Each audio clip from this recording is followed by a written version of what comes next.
Assalamualaikum warahmatullahi wabarakatuh. Ya, di pagi hari yang cerah ini, dimanapun kalian berada, kami dari Kewirausahaan PGMI Win Maulana Malik Ibrahim Malang akan mengajarkan kepada Anda semua, baik dari muda ataupun yang tua, bagaimana tentang cara usaha yang benar dan baik, mulai dari nol sampai dengan sukses nanti. Kita sekarang sudah berada di salah satu kandang sapi milik Pak Imam di Ngajum, Kabupaten Malang, Jawa Timur. Bagaimana keterusannya? Tetap saksikan videonya sampai selesai. Oke, sekarang kita sudah berada bersama pemilik dari peternakan susu sapi perah, yaitu Bapak Imam. Perkenalkan dulu, Pak. Ya. Di sini kami akan menanyakan beberapa pertanyaan terkait bagaimana usaha itu berjalan dengan lancar, mulai dari mungkin bisa bilang mulai dari awal sampai dengan sukses nanti, Pak. Usaha apapun yang kita jalani semuanya memang butuh proses ya, saya pikir. Jadi nggak bisa instan. Di bisnis peternakan ini sampai hari ini sudah 24 tahun saya geluti, dan itu juga tidak tiba-tiba seperti ini. Jadi memang berproses selama kurang lebih 20 tahun lebih itu.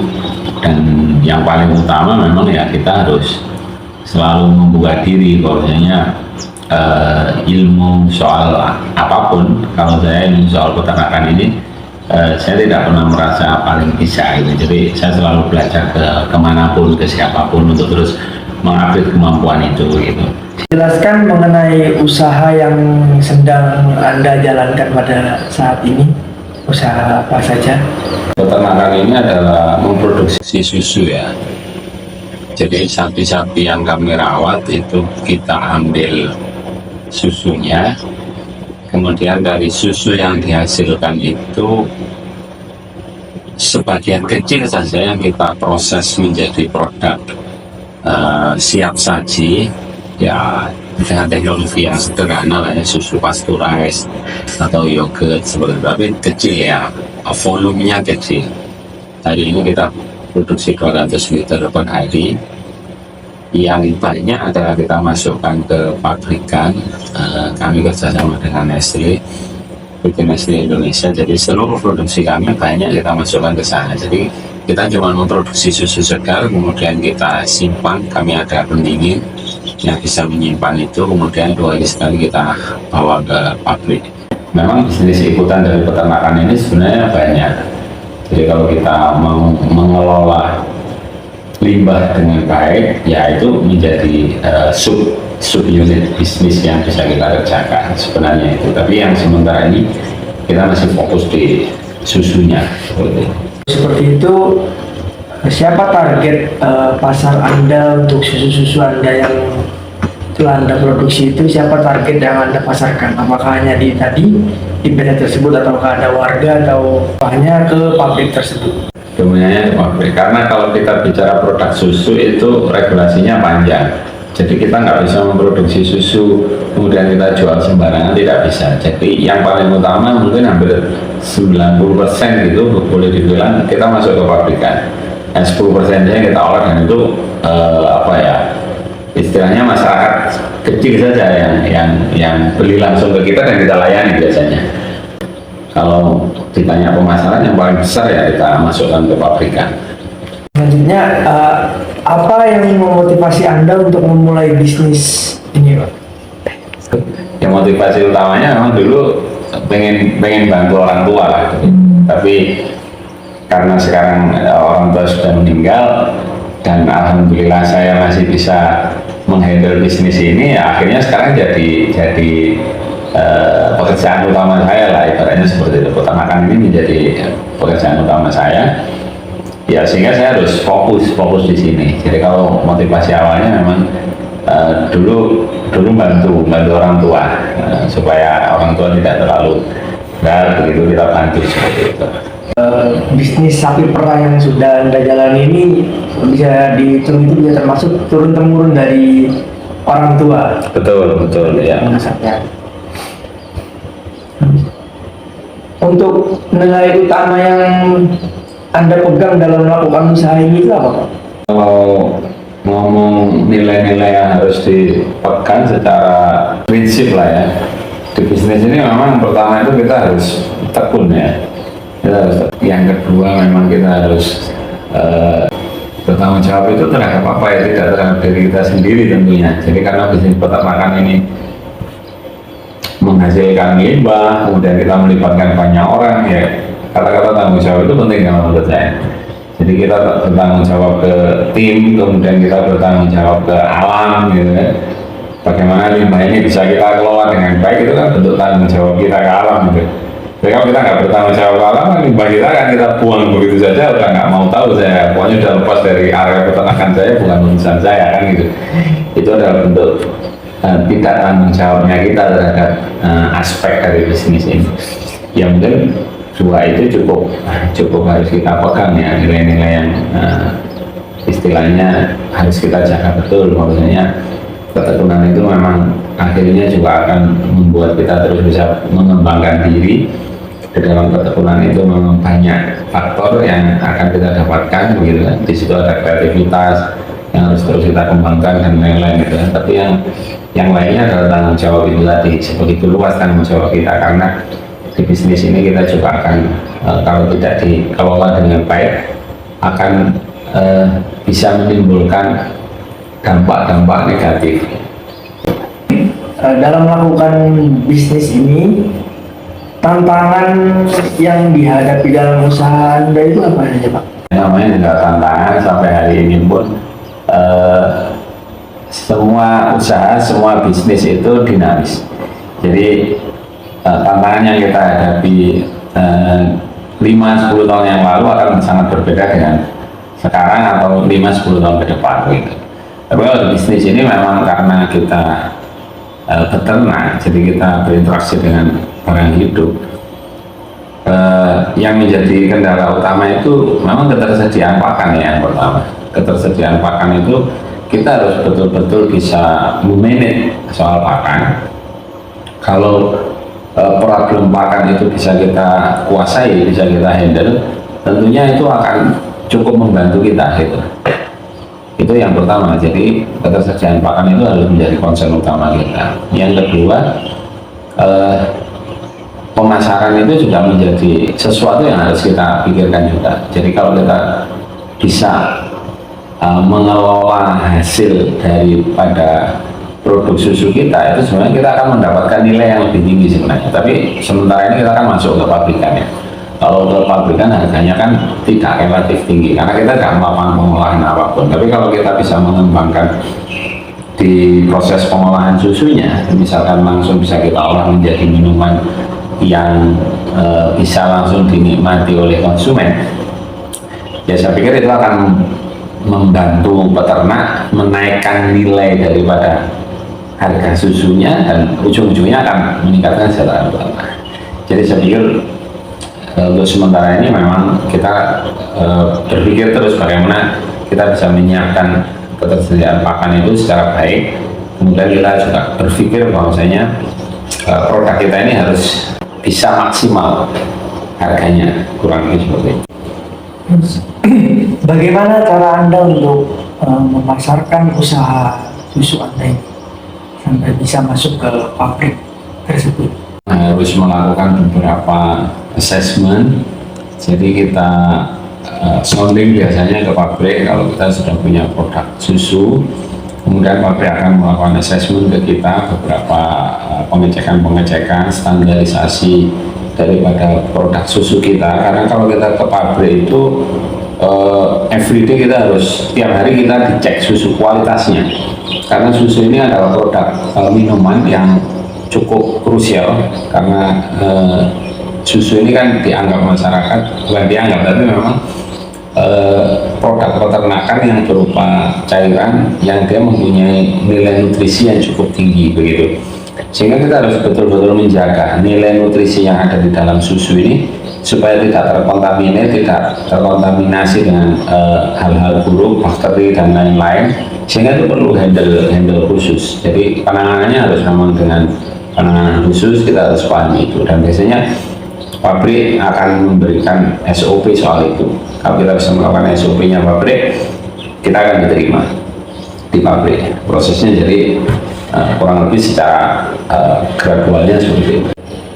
Bagaimana cara Anda untuk menciptakan budaya kerja yang positif dan produktif? Cukup khas ya problemnya.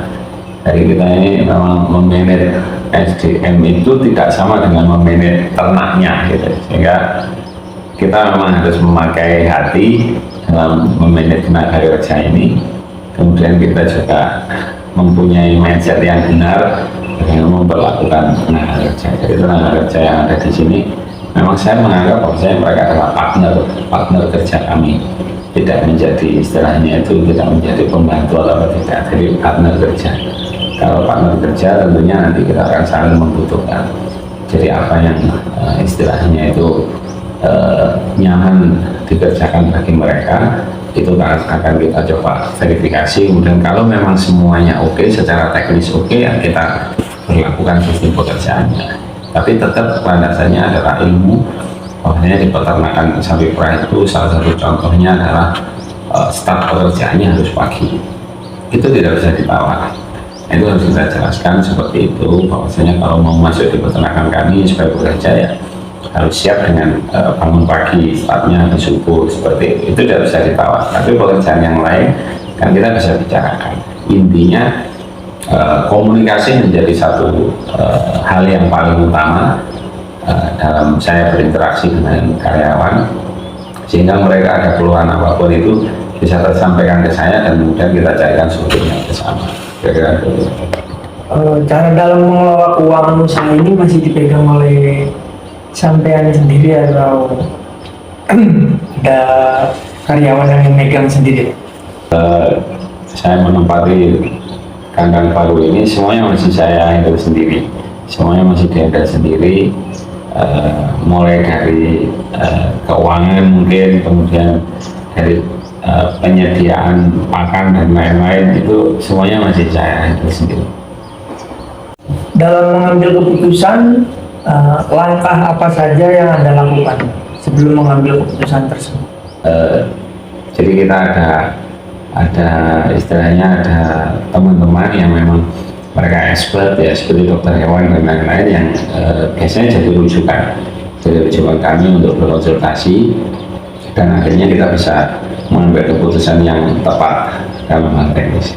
Mungkin ini yang pertanyaan terakhir, apa pesan yang ingin Anda sampaikan kepada orang-orang yang ingin atau ingin memulai usaha bisnis yang baru, orang-orang awam yang belum tahu bisnis?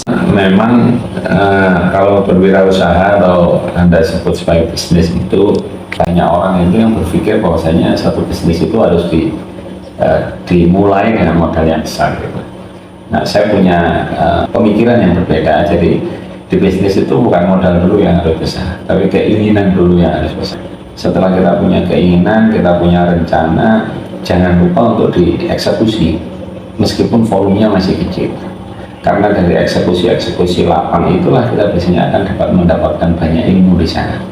Nah, ilmu itu sebenarnya yang menjadi modal utama bagi kita untuk terus mengembangkan bisnis itu. Bisnis apapun saya pikir, kalau menurut saya yang pertama adalah itu tadi, kalau punya niat yang kuat. Kemudian yang kedua, ya meskipun kecil ya lakukan dulu. Jangan hanya merencanakan tapi tidak take action gitu, tidak ada eksekusi gitu. Kalau tidak eksekusi, saya pikir kita tidak akan pernah punya pengalaman yang berharga. Kira-kira itu dari saya.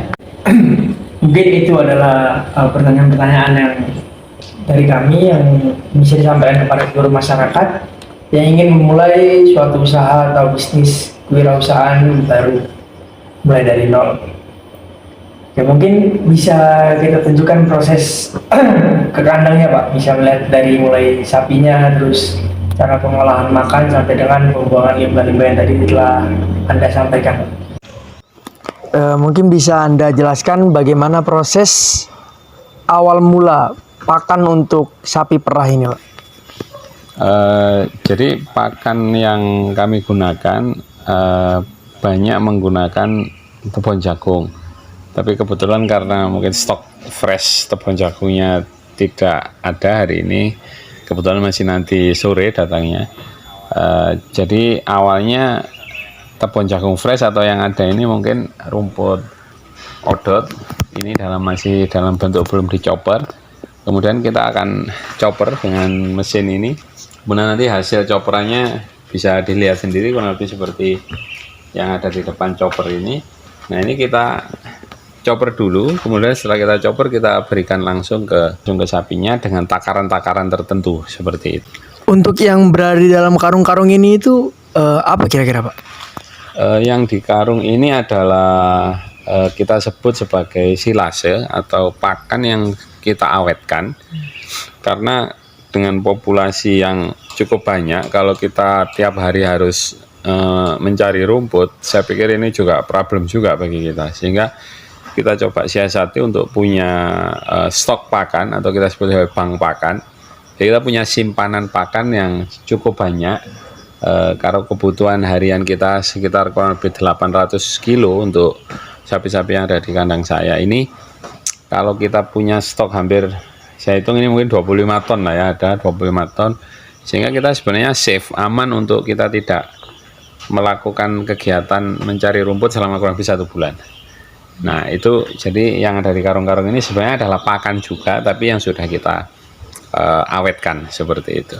Dan bisa kita gunakan sewaktu-waktu seperti itu. Oh, berarti ini untuk salah satu cara mengatasi ketika mungkin nanti suatu saat pakan akan susah, mungkin bisa diambil dari sini atau seperti apa Pak? Betul, betul. Di antaranya memang kita menyiapkan bahwasanya sumber pakan ini harus tersedia secara konstan, baik kualitas, kuantitas ataupun kualitasnya seperti itu. Sehingga dengan cara kita simpan seperti ini, kita bisa menyiapkan, jadi kualitasnya sama, tidak tiba-tiba kualitasnya jelek atau tiba-tiba kualitasnya bagus. Bisa kan bagaimana kan tata cara memberi makan sapi perah dengan baik dan benar. Jadi yang pertama dari chopperan yang ada di sana, kita biasanya kita pakai ini gerobak dorong, kemudian kita ukur jumlahnya, kemudian diberikan konsentrat dengan perbandingan tertentu, kemudian langsung kita berikan ke sapinya dengan model kandang yang saya desain adalah seperti ini. Kita tidak menggunakan sistem palungan seperti kandang-kandang sapi konvensional, tapi kita gunakan seperti ini. Karena jangka panjangnya kita berpikir bahwasanya kita akan masukkan mobil pick up ke tengahnya sini, kemudian kita turunkan pakan sepanjang ini dengan mobil. Mungkin untuk tadi yang sudah Anda jelaskan bahwasanya di peternakan itu memproduksi sampai 200 liter per hari. Ya. Mungkin bisa dijelaskan untuk 1 ekor sapi itu bisa menghasilkan kurang lebih berapa liter Pak? Berapa liter? Iya, jadi kalau di sapi perah itu memang ada beberapa fase, ada beberapa grade sapi yang bisa berproduksi puncak dan dia bisa nanti masuk di fase produksi menengah atau produksi yang sudah hampir kering, proses hampir kering kandang. Jadi di 3 bulan pertama setelah melahirkan itu biasanya adalah masa-masa puncak laktasi, puncak produksinya. Di kandang sini pernah ada yang sampai 35 liter ada sehari seperti itu. Tapi hari ini dari 12 ekor yang diperah itu kami bisa memproduksi 200 liter itu, yang terbanyak mungkin hari ini produksinya 24 liter hari. Untuk sapi perah ini memiliki jangka waktu atau tidak Pak? Maksudnya dalam usia. Status afkir di sapi kita itu sebenarnya parameternya ada 2. Yang pertama adalah produksi susunya, yang kedua adalah reproduksinya. Jadi bukan usia kalau di tempat saya. Artinya kalau sapi itu meskipun masih muda tapi produksi susunya nggak bagus, ya pasti kan kita afkir. Karena yang kita tunggu kan hasil susunya. Nah, atau yang kedua reproduksi. Reproduksi itu apa? Reproduksi itu bisa menurunkan anak lagi seperti itu. Karena sapi perah ini kan dia tingginya produksi itu kalau sudah melahirkan. Untuk bisa melahirkan sapi itu kan harus bunting. Kalau sapi itu harus bunting, sapi itu harus ada proses yang namanya birahi. Nah, makanya faktor reproduksi itu menjadi faktor penting sebenarnya. Jadi sapi ini setelah melahirkan biasanya kayak manusia, ada masa nifasnya kurang lebih 2 bulan. Setelah nifas dia nanti akan melakukan proses birahi itu gitu. Setelah birahi dia terus kemudian akan bunting. Nah, setelah bunting dia ada fase nanti yang namanya proses kering kandang itu gitu. Sehingga itu yang harus kita perhatikan. Jadi kalau reproduksinya problem ya pasti kita nanti akan masalah gitu ke depan. Berarti dalam proses afkir tersebut, walaupun ketika umur sapi tersebut masih muda, tapi ketika reproduksi susunya tidak bagus maka akan diafkir. Diafkir seperti itu. Ya. Mungkin bisa lanjut ke proses pengolahan dari limbah sapi-sapi perah ini, Pak. Bagaimana Anda proses? Ya. Bisa Anda jelaskan mungkin proses dari pengolahan limbah sapi perah tersebut sampai bisa menjadi pupuk? Awalnya kita tampung di seperti ini, jadi kita ada 4 kolam. Kemudian kita coba lakukan filtrasi, jadi padatannya coba kita kumpulkan dulu. Kemudian kita beri saluran di tengah untuk mengalirkan airnya dari masing-masing kolam ini. Kemudian akhirnya nanti kita akan dapatkan pure atau murni cairan yang ada di kolam yang keempat. Nah, dari padatan-padatan yang ada ini, kemudian coba kita lakukan cara manual. Hari ini masih kita lakukan cara manual. Kita tiriskan, kita coba kurangi kadar airnya dulu. Setelah coba kita kurangi kadar airnya, kemudian kita sisihkan ke sisi sebelah sini. Ini yang sudah cukup kering, kadar airnya cukup bisa kita kendalikan. Harusnya proses selanjutnya adalah ini difermentasi. Jadi kita bisa melakukan penambahan bakteri positif yang itu nanti akan bisa memaksimalkan istilahnya kualitas daripada pupuk yang sudah kering ini. Sementara mungkin masih di situ, jadi saya mengelolanya masih secara manual. Saya kumpulkan kotorannya, kemudian saya sisihkan, kemudian kita proses untuk dijadikan fermentasi. Harapannya seperti itu. Mungkin dari pupuk-pupuk tersebut ketika sudah menjadi pupuk seperti ini, mungkin nanti Anda akan menjual ke para petani-petani atau ke sebuah pabrik atau bagaimana, Pak? Awalnya memang lahan yang ada di depan kandang saya ini menjadi satu kayak kayak tempat demplot gitu ya, demplot saya. Jadi petani-petani hari ini itu kan mereka tidak akan percaya kalau kita tidak berikan buktinya dulu. Jadi lahan saya ini adalah lahan demplot, akan saya maksimalkan semaksimal mungkin menggunakan pupuk-pupuk yang kami produksi sendiri. Kemudian hasilnya nanti kalau memang sudah hasilnya cukup memuaskan, kita akan cobalah untuk istilahnya mensosialisasikan ini ke rekan-rekan atau petani-petani di sekitaran sini aja dulu. Kita tidak muluk-muluk dulu untuk menjual keluar dan lain-lain, tapi kami akan gunakan yang pertama adalah untuk lahan kami sendiri. Berarti untuk mungkin saat ini Anda masih mengelola pupuk sendiri dan nanti mungkin akan diuji coba di lahan Anda sendiri. Betul. Berarti nanti ketika mungkin di lahan Anda sudah sukses atau sudah berhasil, maka Anda akan memasarkan ke tempat lain. Tempat lain. Ya, Okay. tentunya dengan testimoni-testimoni saja ya. Artinya dengan testimoni-testimoni petani-petani yang ada di sekitar sini, kemudian mereka merasakan hasilnya, dan saya pikir nanti itu akan perlahan-lahan akan berjalan nanti seperti itu harapannya. Mungkin untuk pesannya nih Pak, kan masih banyak di luar sana petani-petani biasanya yang belum tahu bahwasanya itu limbah itu atau kotoran sapi itu bisa dijadikan pupuk untuk tanaman-tanaman. Bahkan ada yang membuang mungkin ke sungai atau langsung ke tanah sehingga menjadi menumpuk dan menjadikan suatu dampak yang negatif untuk para warga. Gimana untuk mengatasinya, solusi dari memang mereka secara umum itu masih menganggap limbah ini sebagai hasil samping yang tidak berguna begitu. Sehingga kalau kita sudah memberikan masukan-masukan bahwasanya limbah dari peternakan itu bisa kita kelola dengan baik, ya saya pikir akhirnya semua akan mempunyai kesadaran tinggi untuk mengelola limbah ini begitu.